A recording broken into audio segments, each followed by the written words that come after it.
Hello बच्चों, कैसे आप सभी। एक बार फिर से आप सबका स्वागत है इस प्यारे से चैनल केडी केमिस्ट्री पे। तो चलिए, आज जो है इस चैनल का नाम हमने एडिट कर दिया है, क्योंकि बच्चों लोग का डिमांड था सर जो आपका चैनल का नेम है वो थोड़ा बड़ा है, सर्च करने में जो होता है कठिनाइयाँ होती है, उतना लंबा लिखना पड़ता है। इसलिए जो है हमने क्या किया है, इस चैनल को पहले जो हमारा केमिस्ट्री क्लिनिक हुआ करता था, अब उसको शॉर्ट में हम केडी केमिस्ट्री कर दिए हैं। और ये आप सर्च कीजिएगा तो यूट्यूब पे आपको आराम से मिल जाएगा। और मेरा जो है ये जो थोबड़ा दिखाई दे रहा है आपको, इसका ही डीपी मिल जाएगा, ठीक है। तो आप वहाँ क्लिक करके और हमारे चैनल के माध्यम से आगे की पढ़ाई आप कर सकते हैं। तो पिछले कुछ दिनों में इससे दूरी बन गया था, क्योंकि कुछ ऐसे सिचुएशन आ गए थे कि क्लास कंटिन्यू नहीं रख पाए। लेकिन अब आई थिंक जो है कोई समस्या नहीं होना चाहिए, और जो है हम लोग क्लास को कंटिन्यू कर सकते हैं। तो आज जो है हम लोग एक बहुत अच्छा सा टॉपिक पढ़ने वाले हैं। आपसे रिक्वेस्ट है कि अगर आप इस चैनल पर नए हैं तो हमारे चैनल को सब्सक्राइब करें, बेल आइकन को प्रेस कर दें, ताकि जो भी नोटिफिकेशन हो आपके पास आसानी से चले जाए। क्योंकि आपका जो है फीडबैक हमारे लिए बहुत ज़रूरी है। हम ये नहीं कह रहे हैं कि आप कर ही दीजिए, लेकिन आप कर दीजिएगा हमारे लिए बेहतर रहेगा, आपका इसमें कोई नुकसान नहीं, ठीक है।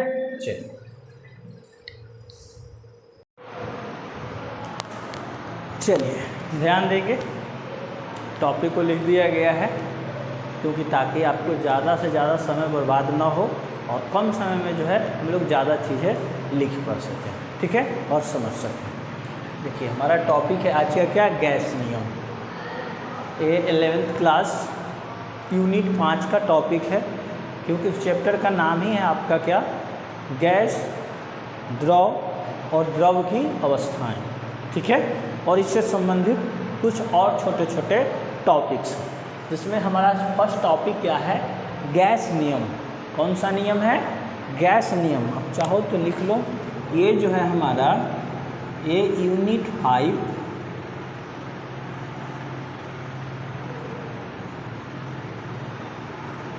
क्लास 11th का चीज़ है, ठीक है, क्लास 11th। लेकिन ये सब टॉपिक आपको 10th में भी कुछ देखने को मिलेंगे, जैसे नियम है आपको कॉम्पिटिटिव एग्ज़ाम में भी आपको काम आएंगे, नीट वगैरह में भी आपको काम आ सकते हैं। बस लैंग्वेज का थोड़ा सा अंतर होगा, क्योंकि ये जो हमारा तरीका है पढ़ाने का वो हिंदी में है, और जो आपका नीट वगैरह का एग्ज़ाम कंडक्ट कराया जाता है वहाँ हिंदी के बच्चे बहुत कम पढ़ते हैं, ज़्यादातर जो होता है उनका लैंग्वेज इंग्लिश होता है। तो चीज़ अगर आप समझ जाए तो लैंग्वेज पर आपका पकड़ है तो कमांड हो सकता है। देखिए हमारा क्या है, गैस नियम, गैसियस लॉ, या इसको सिर्फ गैस लॉ भी बोल सकते हैं। बहुत सिंपल सा है इसका डिफाइन, कि गैस का व्यवहार, जो उसका बिहेवियर होता है गैस का, तो कुछ नियमों के बेस पे हम लोग समझा सकते हैं। जैसे हम लोग को पता है कि एक उसका ये बिहेवियर है कि जब एक गैस को किसी अदर गैस के साथ मिलाना हो तो कुछ करना नहीं है, सिर्फ उसमें उसको एंट्री करा दीजिए जिस कंटेनर में अगला गैस को रखे हुए हैं, तो आपको उसमें कोई एक्स्ट्रा चीज़ करने की आवश्यकता नहीं है, वो खुद ब खुद क्या हो जाएगा, घुल जाएगा।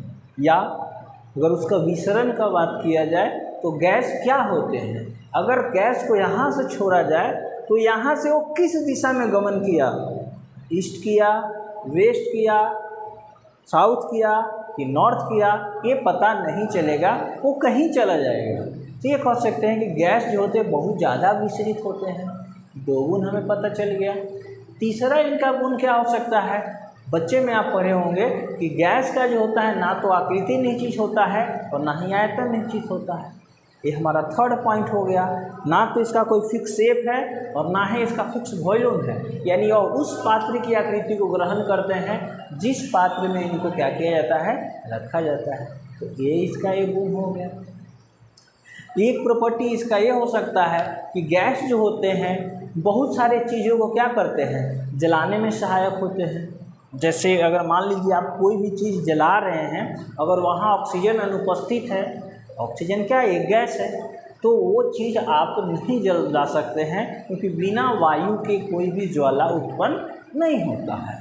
जनरली अगर आप फिजिकली तौर पे देखें कि मान लीजिए आपको एक कागज़ का टुकड़ा ही जलाना है, अगर मान लीजिए उसको एक बंद पात्र में आप जला रहे हैं और कितना भी उसको जलाने का कोशिश कीजिए वो नहीं जलेगा, जबकि एक ओपन सतह में, ओपन एटमॉस्फेयर में आप उसको जलाइए आसानी से जल जाएगा। तो एक इसका प्रॉपर्टी ये हो गया। तो वही बात कहा है कि गैस का व्यवहार कुछ सामान्य नियमों के आधार पर समझाया जा सकता है, उनका क्या बिहेवियर होता है, कुछ बेसिस बातें हैं जिस पर हम इसको एक्सप्लेन कर सकते हैं, उसको ही क्या कहा जाता है, गैस नियम। उसको क्या कहते हैं, गैस नियम। जैसे कि टेम्परेचर का बात कर लो, दबाव का बात कर लो, कि मान लीजिए कि किसी बर्तन में गैस भरा, उसको टेम्परेचर देंगे तो क्या होगा, उस पर दबाव डालेंगे तो क्या होगा, ये सब सारे बातें हैं। गैसों से संबंधित कुछ वैज्ञानिकों ने कुछ नियम दिए जो निम्न हैं, यानी अलग अलग वैज्ञानिक जैसे क्या ना, हम कुछ और बताए, इसके बारे में जानकारी कुछ लोग और कुछ ऐड कर सकते हैं, तो सब मिलकर कुछ ना कुछ तो कहेंगे। क्योंकि कहा जाता है एक इंसान सब कुछ नहीं जानता है, लेकिन सब इंसान कुछ ना कुछ एक्स्ट्रा ऑर्डिनरी जानता है।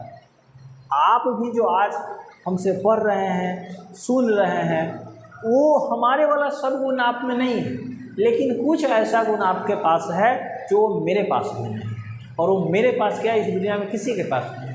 तो हर इंसान कुछ ना कुछ एक्स्ट्रा ऑर्डिनरी है। तो वही है, कुछ वैज्ञानिकों ने क्या किए, कुछ नियम दिए, और गैसेस से संबंधित ये नियम जो है मस्ट इम्पॉर्टेंट है। इसके बाद एक बनेगा आदर्श गैस, आइडियल गैस, इन सब की सहायता से आदर्श गैस इक्वेशन।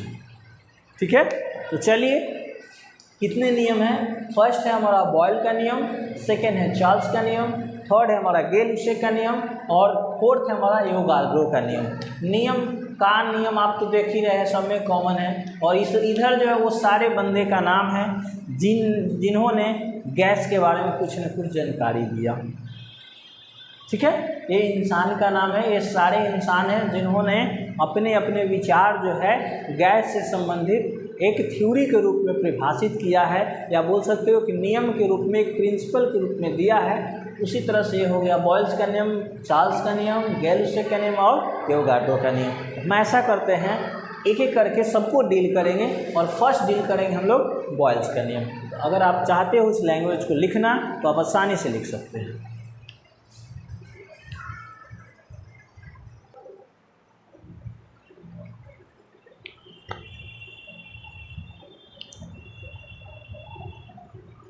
चलिए ध्यान देंगे,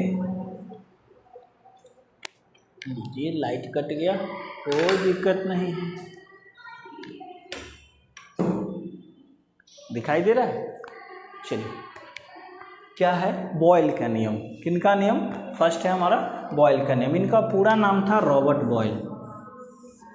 ठीक है, पूरा नाम क्या था, रॉबर्ट बॉयल। तो रॉबर्ट बॉयल के अनुसार स्थिर ताप पर, यानी ताप क्या रहेगा, नियत ताप, ना तो हम घटा सकते हैं और ना ही बढ़ा सकते हैं। जैसे कि रूम टेम्परेचर, नाम तो सुने ही होगा, कि जो कमरे का ताप होता है वो फिक्स होता है, या तो 25 डिग्री सेल्सियस मिलेगा या तो 27 डिग्री सेल्सियस मिलेगा। ठीक है, तो कमरे के ताप पर, यानी राउल्ट नियम के अनुसार, स्थिर ताप पर नियम यही है, वो तो के अनुसार बोला गया है कि ताप स्थिर रहेगा। स्थिर ताप पर किसी गैस के द्रव्यमान का आयतन, किसी गैस के द्रव्यमान का आयतन उसके दाब के व्युत्क्रमानुपाती होता है। यानी कहने का अर्थ है, अर्थात जो हमारा भी होता है गैस के द्रव्यमान का आयतन, यानी कि जो हमारा भी होता है वो दाब के जो होता है इनवर्सली प्रोपोर्शनल होता है।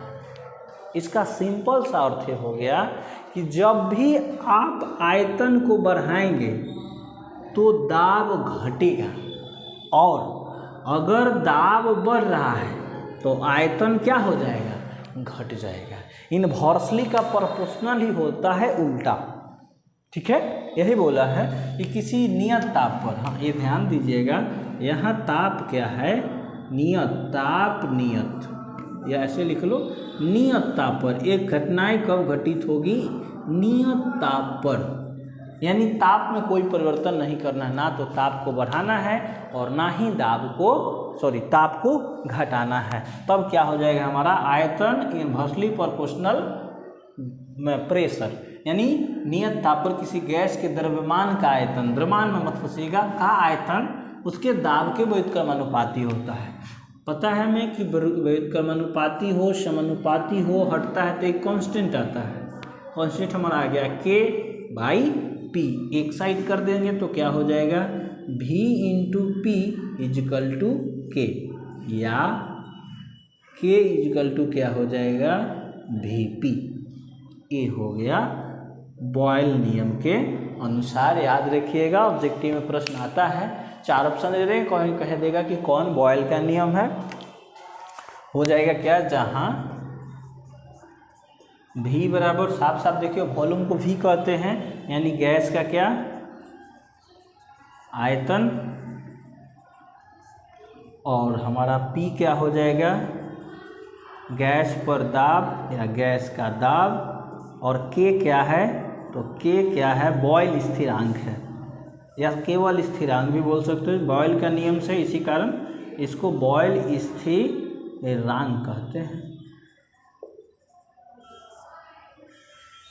ठीक है, तो चलिए अब इसको क्या करते हैं ना, हम इसको देखो, आप ऐसे भी समझ सकते हो, आप ऐसा समझ लो, इस नियम को आप बहुत आसानी से समझ सकते हो। मान लो ये 2 बैलून है, इस तरह से 2 क्या है बैलून है। अब ध्यान दीजिए, छोटा वाला बैलून है तो उसमें जो होगा इसका आयतन कम है, और बड़ा वाला बैलून है तो इसका आयतन क्या है ज़्यादा है। अब आप क्या कर सकते हैं कि बड़ा वाले बैलून को जैसे ही दबाव डालोगे, प्रेशर मीन्स क्या दबाव, प्रेशर मीन्स क्या दबाव, दाब को या दबाव को हो, जब बड़ा वाला बैलून को दाबा जाएगा तो ये क्या हो जाएगा, छोटा वाला बैलून के इक्वल आ सकता है, दबाव डालेंगे तो, यानी दबाव डाला गया तो आकार घट गया। अगर इसमें से इसके आकार को यानी हटा दो, इसमें से इसके दाब को हटा देंगे तो हो सके फिर अपने अवस्था में आ जाए। बात को समझिए, 2 बलून हैं, एक का मान लीजिए जो साइज है ये है मान लो 20 ml, क्योंकि आयतन को ml या डेसीमीटर की लीटर में मापते हैं, और इसकी जो बैलून की कैपेसिटी है वो मान लो है 30 ml। ठीक है, और हम अभी ये फ्री, दोनों फ्री अवस्था में है, दोनों पर किसी भी तरह का ना तो कोई ताप परिवर्तन किया गया, ना ही कोई दाब में परिवर्तन किया गया है। लेकिन अगर बड़े वाले बैलून में गैस फिल किया हुआ है, अगर हम दबाव डालेंगे, ठीक है, तो दबाव डालने से क्या होगा, इसके आकार में परिवर्तन होगा। परिवर्तन क्या होगा कि दबाव के कारण जो होगा बड़े बैलून का साइज जो होगा वो घट जाएगा। यानी इस बात से ये भी जानकारी अभी भी क्लियर हो रहा है कि जब हम दाब को बढ़ा देंगे तो हमारा आकार क्या हो जाएगा, घट जाएगा। आकार का सेंस किससे हो गया, हमारा आयतन से, यानी आयतन क्या हो जाएगा उसका कम हो जाएगा। चलिए, तो इसी तरह से 2 गैस के लिए हम माप लेते हैं। 30 यहाँ 2 गैसों के लिए, 2 गैसों के लिए K बराबर क्या है Vp, तो क्या हो जाएगा V1 P1। ध्यान दीजिएगा, इसको कर दीजिए इक्वेशन फर्स्ट। इसको K1 नहीं लिखें क्योंकि ये कांस्टेंट है, और कांस्टेंट बदलता नहीं है, वो नियत रहता है। फिर दूसरे गैस के लिए क्या हो जाएगा V2 P2 इक्वेशन 2। ठीक है, अब कुछ नहीं करना, इक्वेट कर दीजिए, इक्वेटिंग इक्वेशन 1 and 2 इक्वेट करेंगे तो क्या हो जाएगा, K से तो K इस साइड वाला कट जाएगा, यानी हमारा आ जाएगा V1 P1 = V2 P2। अब चाहो तो आप एक कैटेगरी वाले को एक साथ कर सकते हो, यानी हो जाएगा हमारा क्या V1, नीचे आ जाएगा तो हो जाएगा क्या V2 = वहाँ देखिए क्या है हमारा P2, नीचे आ जाएगा तो क्या हो जाएगा P1। और इस पे हम लोग बनाएंगे अलग अलग प्रकार का न्यूमेरिकल। यहाँ से भी बना सकते हैं, कोई ज़रूरी नहीं है, दोनों जगह से हम लोग न्यूमेरिकल बना सकते हैं। बहुत आसानी से है, देख लीजिए हम कुछ नहीं किए हैं, 2 गैस के लिए लिए हैं। जैसे कि मान लो 2 कंटेनर या 2 फेज के लिए बोल सकते हो, 2 आयतन वाले बर्तन के लिए, जैसे कि कह सकता है कि मान लीजिए 2 अभी बोले थे ना, एक का है आयतन 20 ml और एक का आयतन है 30 ml। कह दिया कि मान लीजिए 2 ATM दाब पर इसका जो है आयतन जो है 20 ml है, तो कितना और दाब कम होगा, क्योंकि कम होगा तब ये बढ़ेगा कि इसका आयतन बढ़कर कितना हो जाए, 30 ml हो जाए। तो इस टाइप पर प्रश्न आएगा तो हम लोग कर लेंगे, इसको आप आसानी से पहले नोट कीजिए।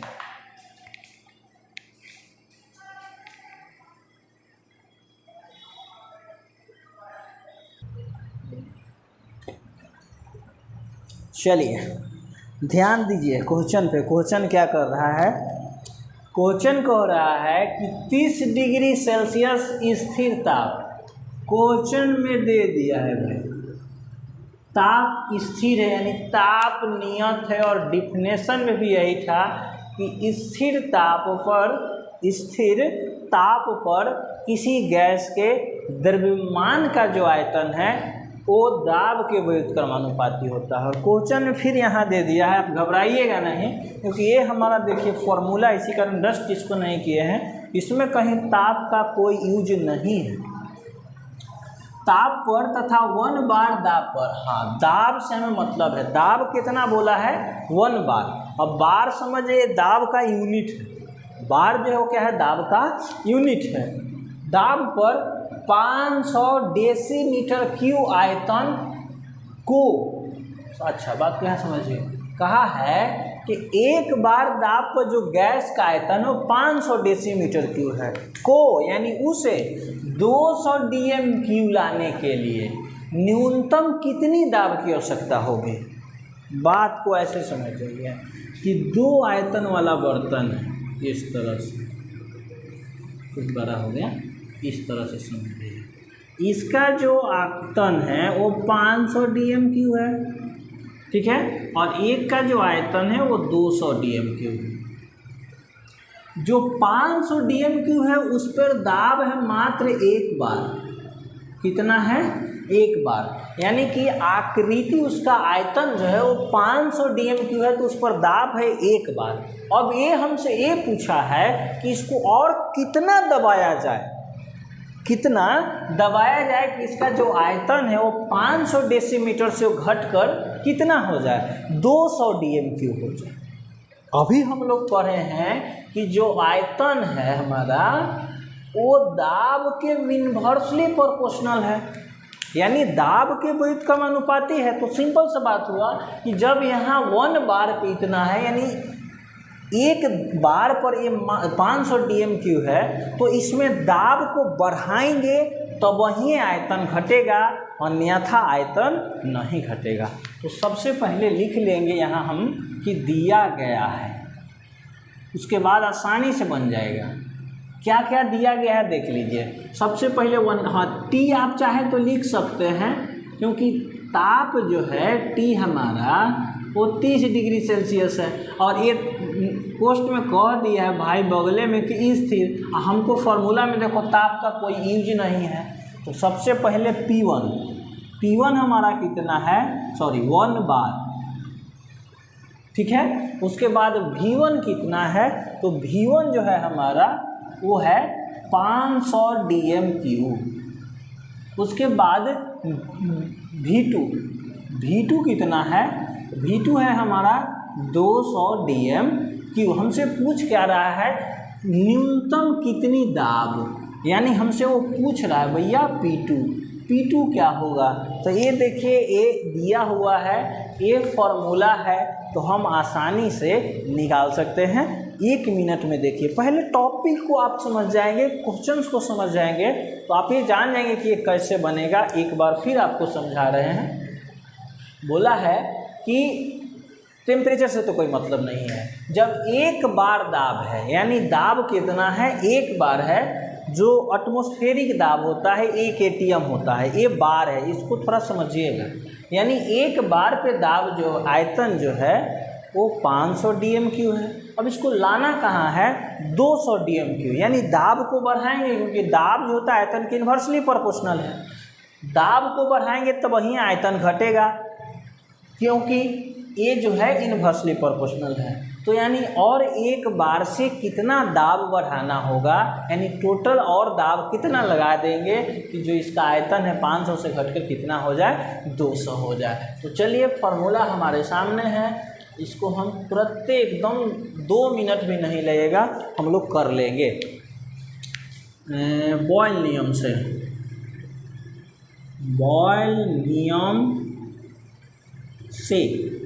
बॉयल नियम क्या है, V1/V2 इजिकल टू P2/P1। हमको निकालना भी क्या है, P2। तो एक साइड इसको अरेंज कर लो पहले फॉर्मूला को ही, क्या हो जाएगा V1 P1/V2 इजिकल टू क्या है, P2। हमको P2 ही निकालना है, या P2 इजिकल टू क्या हो जाएगा, V1 P1/V2। यही देखिए निकाल देते हैं। P2 बराबर, अब रख दीजिए V1 का वैल्यू कितना है, V1 का वैल्यू है 500 dm³ और P1 का वैल्यू कितना है, तो 1 बार है, यहाँ ध्यान दे दीजिए, बाई V2 कितना है, तो V2 हमारा 200 dm³ है और कुछ तो नहीं है। चलिए सबसे पहले देखिए dm³ से dm³ घरे चला गया सर। अब 2 0 से 2 0 चला गया, ऊपर बच गया हमारा कितना, P2 बराबर 5 × 1 बार बाई 2। तो 1 से गुना करेंगे कोई फर्क नहीं पड़ेगा, यानी P2 इजकल टू इसमें डायरेक्ट भागा दे दीजिए, यानी 2.5 बार, यानी कि 1.5 बार 1.5 बार दाब और बढ़ाना होगा। यानी टोटल अगर एक साथ करें तो जो यहाँ आयतन 500 था हमारा, 500 था dm³ कितना पे, 1 बार पे। तो अगर इसको हमको 200 में सीमित करना है तो यहाँ हमें कितना दाब लगाना पड़ेगा, 2.5 बार, यानी 2.5 बार दाब को लगाएंगे तो आयतन इसका घटकर 500 से कितना हो जाएगा, 200 हो जाएगा। बोलिए कोई दिक्कत नहीं। चलिए तो एक क्वेश्चन आपको दे देते हैं, इसको पहले नोट कर लीजिए, उसके बाद इसको आप उसको घर से यानी खुद से कर लीजिएगा, घर से ही करिएगा, खुद से कर लीजिएगा, नोट कीजिए।